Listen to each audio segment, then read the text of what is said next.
Bismillahirrahmanirrahim. Assalamualaikum warahmatullahi wabarakatuh.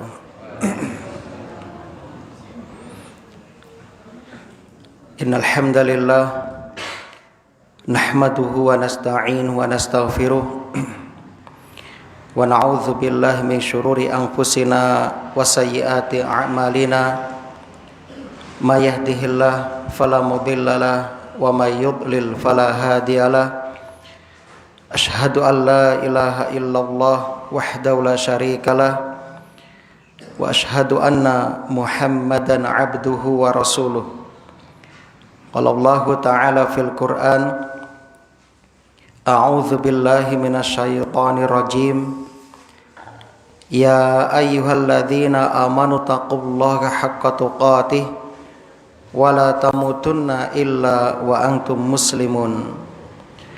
Wa qala ta'ala, ya ayyuhalladzina amanu taqullaha wa qulu qawlan sadida yuslih lakum a'malakum wa yaghfir lakum dhunubakum wa may yuti'illaha wa rasulahu faqad faza fawzan 'azima. Amma ba'd. Kaum muslimin dan muslimah, jamaah salat maghrib yang mudah-mudahan dirahmati oleh Allah di dunia hingga di akhirat. Alhamdulillah alladzi bi ni'matihi tatimmus sholihat. Segala puji bagi Allah yang dengan nikmatnya niat-niat solih hamba dapat terlaksana. Kita bersyukur kepadanya dengan menjalankan semua perintah-perintahnya dan menjauhi segenap larangannya, serta kita mempergunakan nikmat-nikmat yang telah Allah titipkan kepada kita untuk mendekatkan diri kita kepada Allah Subhanahu wa ta'ala. Kullu ni'matin la tuqarribu minallah fahiya baliyatun. Setiap nikmat yang tidak menjadikan kita semakin dekat dengan Allah, maka itu hakikatnya adalah musibah. Allahumma anfa'na bima 'allamtana wa 'allimna ma yanfa'una wa zidna ilman. Shalawat ma'assalam mudah-mudahan senantiasa tercurah limpahkan kepada Nabi kita Muhammad sallallahu alaihi wasallam, kepada keluarga dan juga para sahabatnya radhiyallahu anhum ajmain. Allahumma salli wa sallim ala nabiyyina Muhammad wa ala alihi wa ashabihi wa man tabi'ahum bi ihsanin ila yaumiddin. Naam, kita akan melanjutkan membacakan dua ayat terakhir dari surah Al-Baqarah, ayat 285 dan 286. Tentang keutamaan dua ayat ini kita sudah jelaskan panjang lebar pada pertemuan yang terdahulu. Sekarang kita lihat faedah yang dapat kita petik dari dua ayat ini. A'udzu billahi minasyaitonir rajim. Allah Subhanahu wa ta'ala berfirman, amana rasulu bima unzila ilaihi mir rabbihi wal mu'minun kullun amana billahi wa malaikatihi wa kutubihi wa rusulihi la nufarriqu baina ahadim mir rusulih wa qalu sami'na wa ata'na ghufranaka rabbana wa ilaikal masir. Artinya, amanar rasul, rasul maksudnya adalah Nabi kita Muhammad sallallahu alaihi wasallam. Amanar rasul, rasul beriman bima kepada apa unzila yang diturunkan ilaihi kepadanya, yakni kepada Nabi kita Muhammad sallallahu alaihi wasallam, min rabbihi dari Tuhannya, wal mu'minun dan demikian pula orang-orang yang beriman. Kullun, ya, semuanya amana billah, beriman kepada Allah, wa malaikatihi, kepada para malaikatnya, wa kutubihi, dan kitab-kitabnya, wa rusulihi, dan rasul-rasulnya. La nufarriqu, kita tidak membeda-bedakan, baina ahadim mir rusulih, ya, di antara salah satu di antara rasul-rasul tersebut. Wa qalu, dan mereka mengatakan, sami'na, kami mendengar, wa ata'na, dan kami taat. Ghufranaka, ya, kemudian mereka juga berdoa, ampunilah kami ya Allah, Rabbana, wahai Tuhan kami, wa ilaikal masir, dan hanya kepada Engkaulah tempat kami kembali. Ayat ini kaum muslimin memberikan beberapa fawaid atau pelajaran-pelajaran. Yang pertama, Rasulullah sallallahu alaihi wasallam mukallafun bil iman bima unzila ilai. Nabi kita juga dibebani kewajiban mengimani apa yang diturunkan Allah kepadanya, yakni mengimani Al-Quran. Dan Rasulullah sallallahu alaihi wasallam juga sering menyatakan dalam hadis-hadisnya tentang hal itu, tentang persaksian bahwasannya beliau seorang rasul.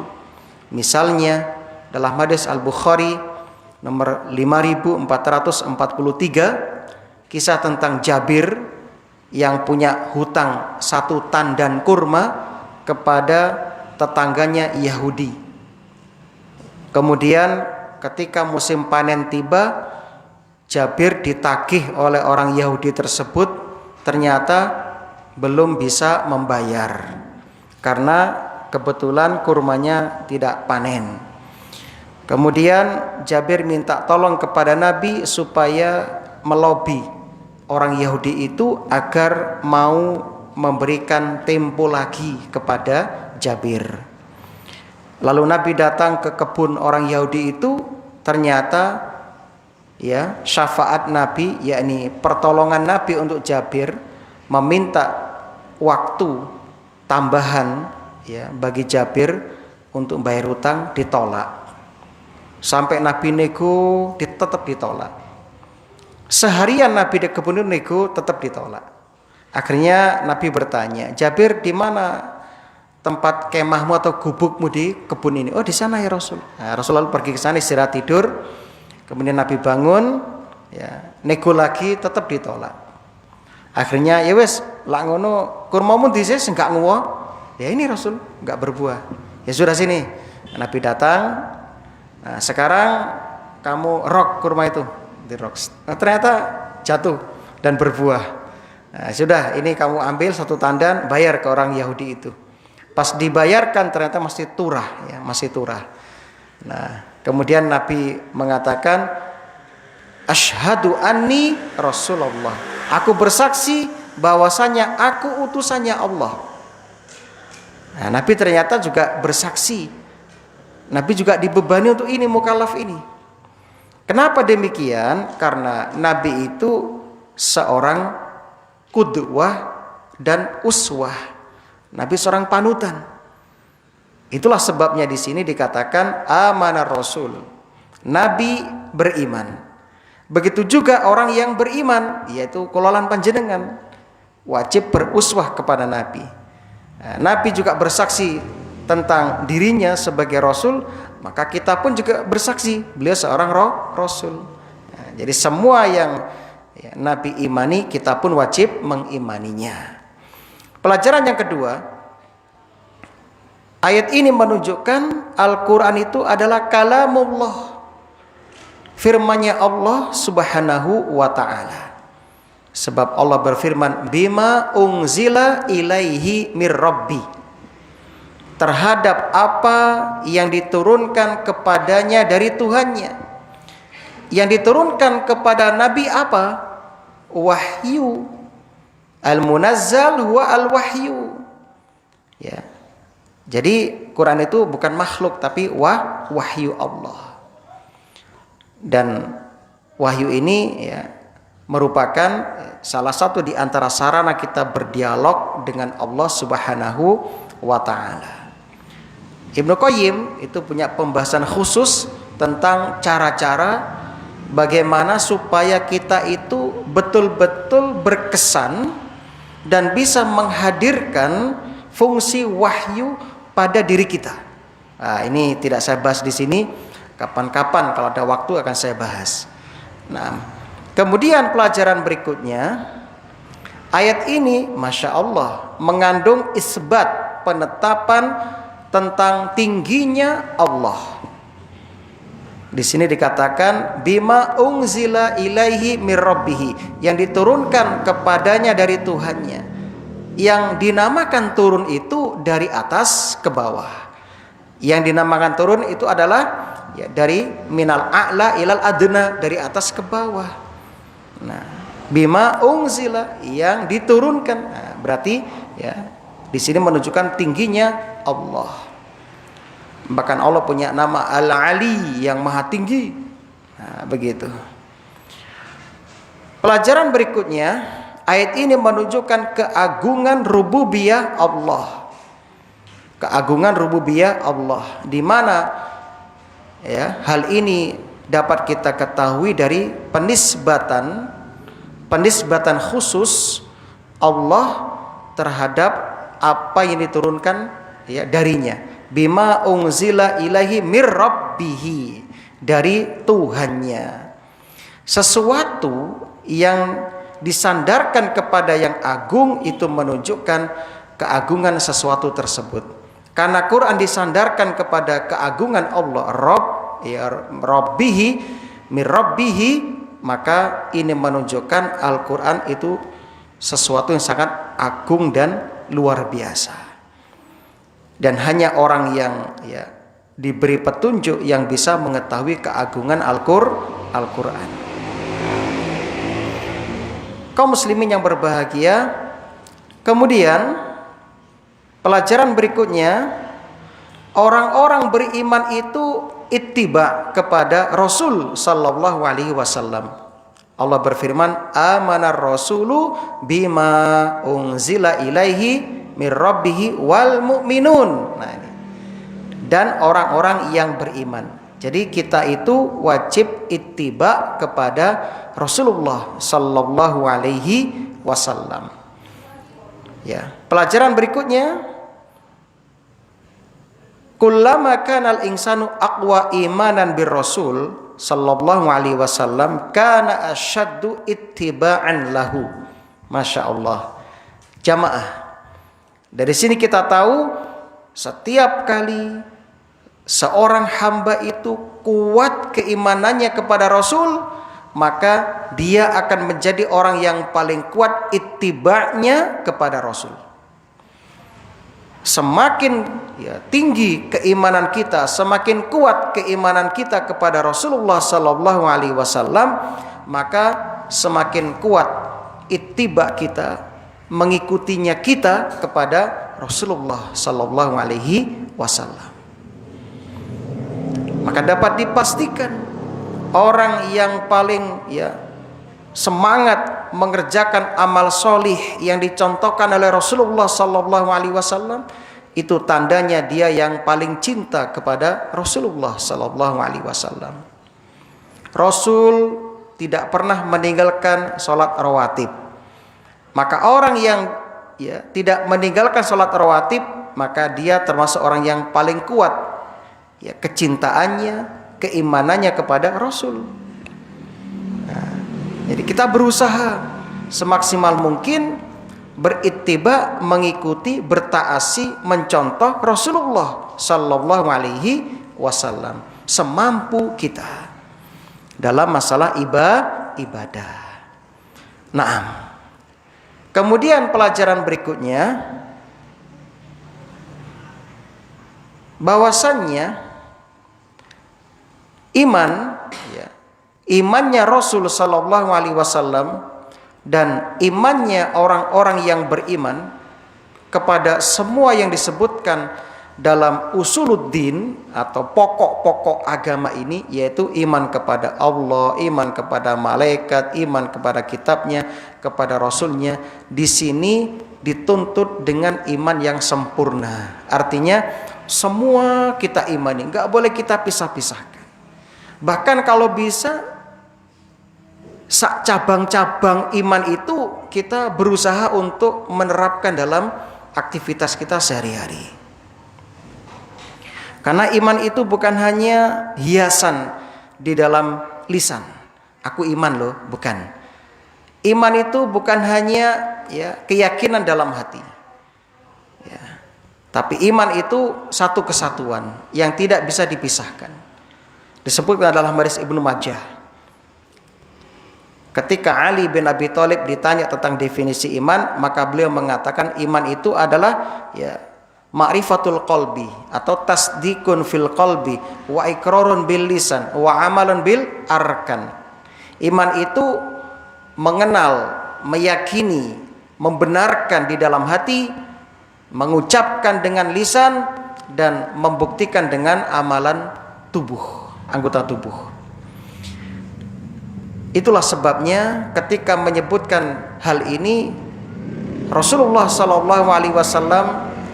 pernah bersabda, iman itu memiliki 77 cabang. Kemudian wa afdaluha, yang paling utama ucapan la ilaha illallah. Kemudian wa imatatul adza anit thariq, menyingkirkan gangguan dari jalan, itu bagian dari keimanan. Kemudian wal haya syu'batun minal iman. Sifat malu itu bagian dari cabang keimanan. Perhatikan sabda Nabi ini. Nabi sebutkan malu. Nabi sebutkan menyingkirkan gangguan dari jalan.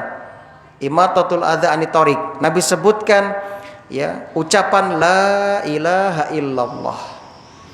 Maka dari sini kita tahu bahwasanya iman itu harus berupa amalan hati, yaitu malu diantaranya.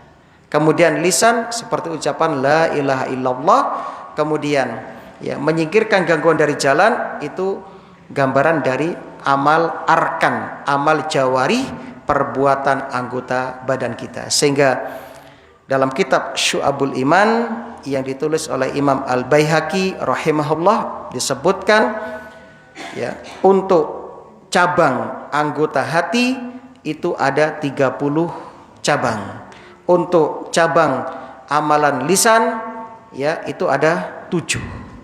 Untuk cabang anggota tubuh ada 40 cabang. Nah, silakan dilihat di kitab Syu'abul Iman karangan Imam Al-Baihaqi rahimahullah.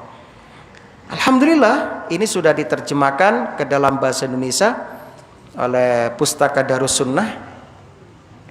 Harganya murah, terjangkau, di bawah 50.000. Nah, silakan beli itu matannya, matan, bukan syarahnya. Jadi hanya hadis terjemah sampai 77 cabang keimanan. Nah, itu kesimpulannya itu. Untuk amalan hati itu ada 30 cabang. Untuk amalan lisan itu ada 7 cabang. Untuk amalan anggota tubuh ada 40 cabang. Nah, eman-eman kita yang sudah lama berislam, beriman, kalau nggak ngerti cabang-cabang iman, eman-eman monggo dipelajari cabang-cabang iman ini. Nah, pelajaran berikutnya yang dapat kita ambil dari ayat ini, isbatul malaikah. Ayat ini menetapkan adanya malaikat. Nah, sudah kita wajib mengimaninya. Pelajaran yang berikutnya, anal imana birrusul laisa fi tafriq. Iman kepada para rasul enggak boleh dibeda-bedakan, dipisah-pisahkan. Misalnya ada yang mengatakan nu'minu bi Muhammadin sallallahu alaihi wasallam wa la nu'minu bi Isa. Li'anna Isa min bani Israil. Lais. Enggak boleh seperti itu. Kami iman kepada Nabi Muhammad sallallahu alaihi wasallam, tapi enggak iman kepada Nabi Isa karena Isa itu dari Bani Israel. Enggak boleh. Batal keimanan jenengan, kafir jenengan. Ya, atau kami iman kepada Nabi Musa. Kenapa? Lebih keren, bisa membelah lautan. Nggak iman kepada yang lain. Buatan pareng, nggak boleh. Semua kita imani. Semua kita imani. Ya. Baik yang disebutkan namanya dalam Al-Quran, yang ada 25 nama itu, atau yang nggak disebutkan dalam Al-Quran. Nah, begitu. Karena total Nabi dan Rasul ada berapa? 300 berapa? 12.000 ya. Nah, itu totalnya, atau 312 ya. Nah, dilihat nanti. Banyak, 312 ribuan. Nah, total Nabi dan Rasul. Kemudian kita lanjutkan. Masya Allah, ini yang luar biasa. Dari ayat ini kita ambil pelajaran. Anna min sifatil mu'minina as-sam'u wat ta'ah. Di antara sifat-sifat orang yang beriman, sifat-sifat pun tiang ingkang mukmin nggih menika as-sam'u wat ta'ah, mendengar dan mentaati. Wa qalu, mereka orang beriman mengatakan sami'na wa ata'na, kami mendengar dan kami mentaati. Masya Allah. Inilah sikap kita. Sebagaimana disebutkan dalam surah An-Nur ayat 51. Innama kana qaulal mu'minin, sesungguhnya ucapan orang yang beriman, idza du'u ilallah wa rasulih, apabila mereka diseru, diajak berhukum kepada hukum Allah dan Rasulnya, liyahkuma bainahum, ya, yang memutuskan di antara mereka, ayyaqulu, orang beriman mengatakan sami'na wa ata'na. Beda dengan Yahudi. Kalau Yahudi mengatakan sami'na wa asoina, kami dengar ya Nabi Musa, tapi kami nggak mau taat. Menyakitkan hati orang Yahudi itu, mangkel ke hati. Itulah orang Yahudi, laknatullah alaihim ajmain. Ulaika humul muflihun. Lihat, mereka itulah orang-orang yang beruntung. Muflih artinya selamat dari yang ditakuti, sukses mendapatkan yang dicita-citakan. Masya Allah. Apa yang kita takuti? Siksa neraka. Apa yang bapak, ibu dan adik-adikku cita-citakan? Surga. Nah, kalau ingin mendapatkan itu, hendaklah menjadi orang beriman yang memiliki prinsip sami'na wa ata'na. Quran yang menyatakan, surat An-Nur 51. Lanjutan ayat, wa may yuti'illaha wa rasulah, barang siapa mentaati Allah dan Rasulnya, wa yakhsyallaha, dan takut kepada Allah. Khasyah itu artinya rasa takut disertai ilmu. Itu khasyah. Jadi kita takut kepada sesuatu yang kita mengilmui sesuatu itu. Kenapa? Banyak orang itu belum tingkatan khasyah, tapi khauf. Ya, khauf itu istilahnya takut tanpa alasan. Ya, belum tahu tiba-tiba sudah takut. Tapi kalau khasyah, kita takut karena kita tahu keagungan Allah. Kita takut karena kita tahu ya dahsyatnya siksa yang Allah berikan kepada pelaku maksiat. Itu namanya khasyah. Itu bedanya, Pak. Makanya Allah berfirman, innama yakhsyallah min ibadihil ulama. Sesungguhnya yang takut kepada Allah di antara hamba-hambanya adalah para ulama, orang yang berilmu. Karena dia punya ilmu. Nah, ini yang masih belum sampai ke sana kebanyakan kaum muslimin.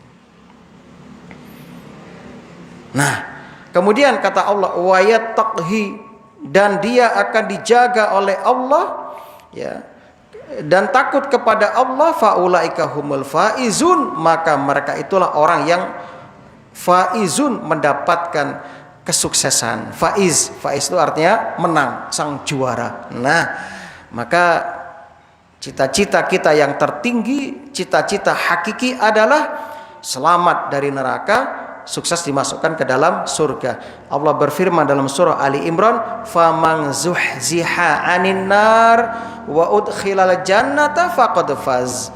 Barang siapa yang dijauhkan dari neraka, dimasukkan ke dalam surga, merekalah orang yang beruntung, yang sukses. Al-faz, sebagai faiz, sang juara. Kemudian Allah juga berfirman, wa ma kana lil mu'minin. Surat apa ini? Al-Ahzab ayat 36. Wa ma kana lil mu'minin, tidak boleh bagi orang beriman. Wala mu'minatin, bagi orang beriman perempuan. Idza qadallahu wa rasuluhu, apabila Allah dan Rasulnya telah amron, memutuskan suatu perkara, ayyakuna lahumul khiyarah, dia mencari solusi yang lain. Dia mencari urusan keputusan yang lain. Enggak boleh. Enggak boleh. Surat Al-Ahzab ayat 36. Maka dari sini kaum muslimin, kita mengetahui ada 3 karakter manusia dalam masalah ketaatan kepada Allah dan Rasulnya. Yang pertama, al-qismul awal, man la yasma wa la yuti' bal huwa mu'rid lam yarfa li amrillah wa rasuli ra'san. Naudzubillah, ini kelompok yang celaka. Siapa itu? Mereka adalah orang yang tidak mau mendengar, tidak taat, bahkan membangkang, dan tidak pernah menyerahkan urusannya kepada Allah, bahkan tidak angkat topi kepada Allah dan Rasul. Atau apa? Enggak menghormati syariat. Nah, ini kelompok yang celaka ini.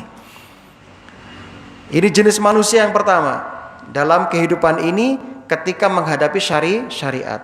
Jenis kedua dari ayat yang kita bahas tadi, kita ketahui ada orang yang mayasma, mendengar, wala yuti', tapi enggak mentaati. Dia baca Quran, mendengar Quran dibacakan, hadis dibacakan, iya saya dengar, tapi enggak mau mentaati.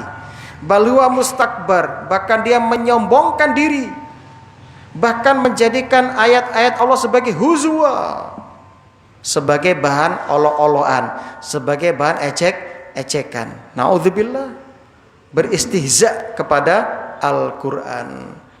Ini seperti yang Allah firmankan dalam surat Luqman ayat 7. Wa idza tutla alaihi ayatuna, apabila kami dibacakan kepadanya ayat-ayat kami, walla mustakbiron, berpaling dan menyombongkan diri, ka'allam yasma'ha, seakan-akan enggak pernah mendengar ayat-ayat tersebut.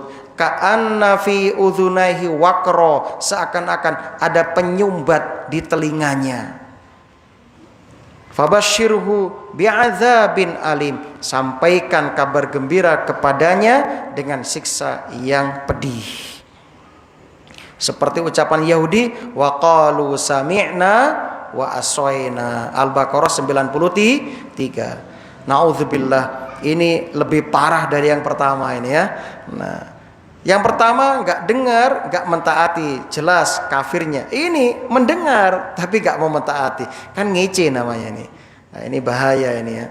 Yang ketiga, semoga yang ketiga ini kulolan panjenengan sami.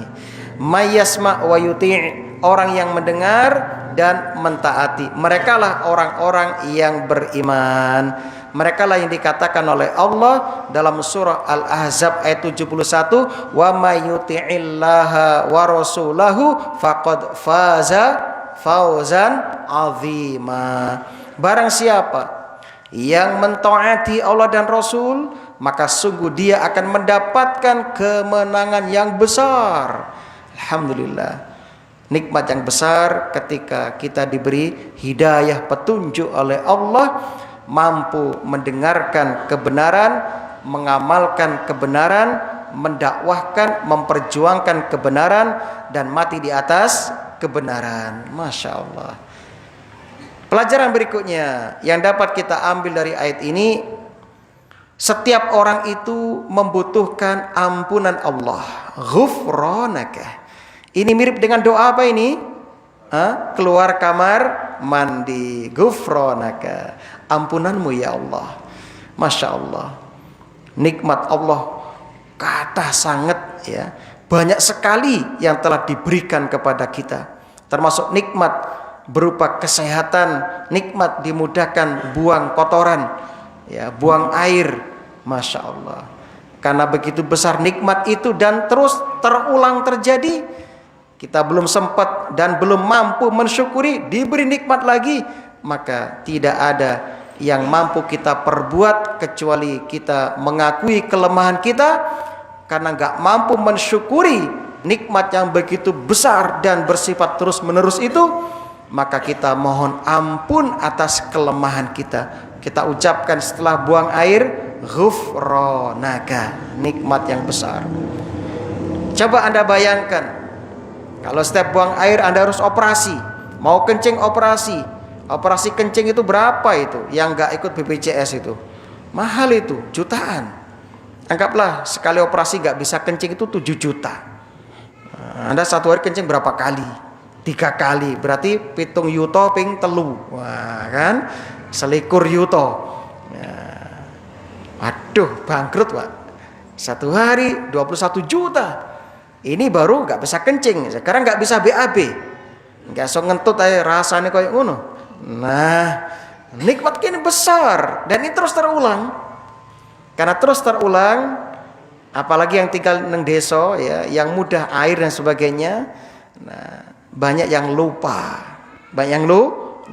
tidak berdoa kepada Allah Subhanahu wa taala. Nah, jadi kita butuh kepada ampunan Allah semuanya. Sebab kita itu kullu bani Adam khata'. Setiap anak cucu Adam pasti melakukan salah, melakukan dosa. Ya, termasuk Nabi butuh ampunan Allah. Nah, Masya Allah ya. Nah, padahal Nabi itu sudah diampuni dosa-dosanya, tapi Nabi tetap mohon ampunan kepada Allah Subhanahu wa taala. Terbukti Nabi dalam satu hari berapa kali beristighfar? 100 kali. 100 kali. Padahal Allah sudah berfirman dalam surah Al-Fath, "Inna fatahna laka fatham mubina liyaghfira lakallahu ma taqaddama min dzambika wa ma ta'akhkhar." Sesungguhnya kami telah bukakan ya untukmu kemenangan yang nyata, ya, agar supaya Allah mengampuni dosa-dosamu yang dahulu dan akan datang. Perhatikan, Nabi sudah diampuni dosanya dahulu dan akan datang, tapi Nabi Masya Allah terus mohon ampun kepada Allah Subhanahu wa ta'ala. Dan biasanya orang yang mendapatkan ampunan setelah perbuatan dosanya biasanya itu makomnya lebih tinggi Pak dari sebelumnya. Kenapa? Kalau sebelum dia bertobat kepada Allah, biasanya dia jatuh kepada dosa ujub, merasa bangga, merasa nggak punya dosa. Akhirnya apa? Lupa beristighfar dan merengek, nangis, DP kepada Gusti Allah. Biasanya. Tapi setelah dia bertobat, astagfirullah, merasa banyak dosanya, itu langsung naik drastis itu derajatnya. Nggak terbukti, nggak percaya. Ini buktinya. Nabi Adam alaihissalatu wassalam mendapat derajat tinggi setelah melakukan dosa. Dalam surat Toha, Allah berfirman, wa asa Adam rabbahu faghawa. Adam itu durhaka kepada Allah dan melampaui batas. Summa jtabahu rabbah. Kemudian Allah memilih dia dan meninggikan derajatnya. Perhatikan, kapan ini terjadi? Setelah apa? Setelah bertaubat kepada Allah. Fataba alaihi wahada. Lihat Toha 121 122. Perhatikan, Masya Allah. Nah, maka kaum muslimin, ini menunjukkan apa?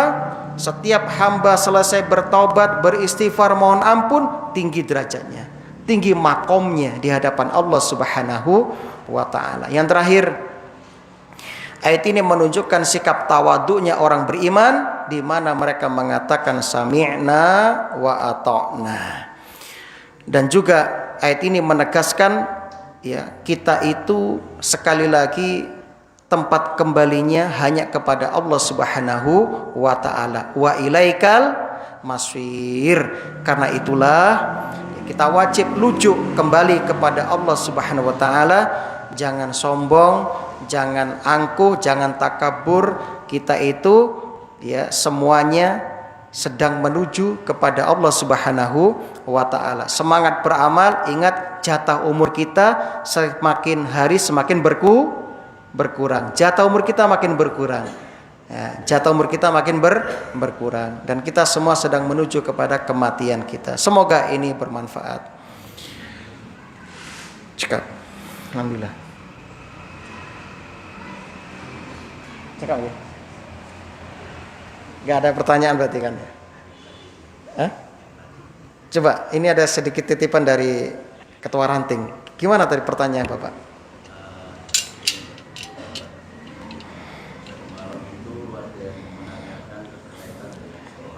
Iya.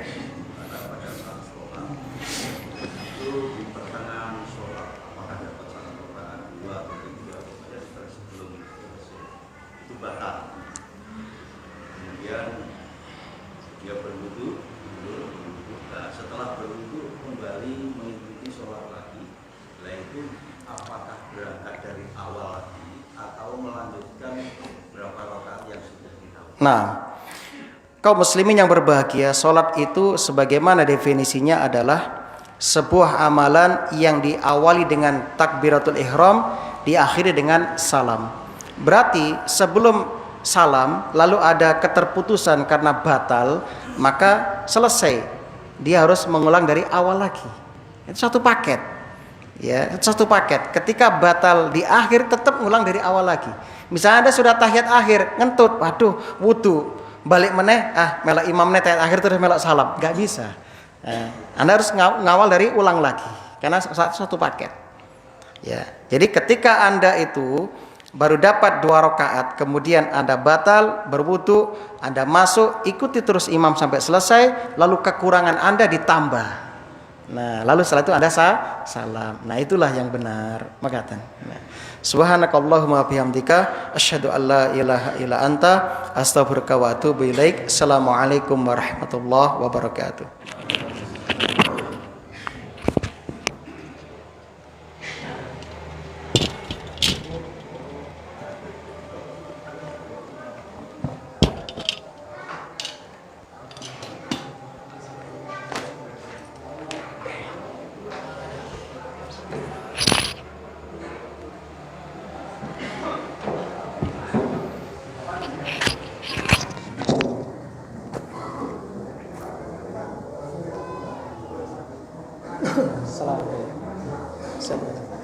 Kecuali tawaf ya.